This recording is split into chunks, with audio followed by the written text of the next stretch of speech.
আগামীকাল ছিল গুরু পূর্ণিমা। তো গুরু পূর্ণিমা উপলক্ষে সকালবেলা স্নান সেরে আমাদের গুরুদেবের মন্দিরে চলে গেছিলাম। গুরুদেবের মন্দিরটা খুব বাড়ির কাছেই অবস্থিত, গোপীনাথ মন্দির। আর এই যে তুলসী মন্দিরটা দেখছো, এটা স্বয়ং গোপীনাথের সমাধির ওপর তৈরি করা রয়েছে। আর এই যে বকুল গাছটা রয়েছে, এই গাছটার মধ্যে যে কোঠরিটা আছে, সেখানে আগে ঝুলন উৎসবে রাধাকৃষ্ণকে দোল দেওয়া হতো।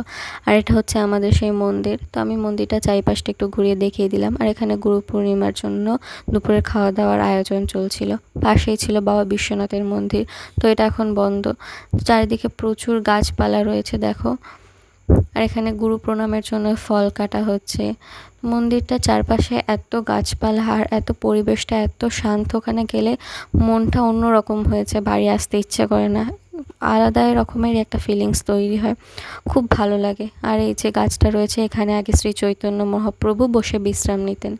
তো ইনি হচ্ছে আমাদের গুরুদেব। তো একেবারে একে একে গুরু প্রণাম শুরু হয়ে গেছে। কেউ প্রদীপ, কেউ ফুল দিয়ে প্রণাম করছেন। তো আমিও প্রণাম সেরে নিলাম। বাড়ি আসার পথে বিশ্বনাথের মন্দিরটা তখন খুলে দিয়েছিল, তো প্রণাম সেরে তারপরে বাড়ি চলে আসলাম। বাড়ি এসে সকালবেলা ফল আর সাবু খেলাম। তো ভিডিওটা এত দূরই। যদি ভালো লাগে একটা লাইক করো, চ্যানেলটাকে সাবস্ক্রাইব করো। বাই। আর হ্যাঁ, আমার একটা ভুল হয়েছে, ওটা আগামীকাল হবে না, ওটা হবে গতকাল।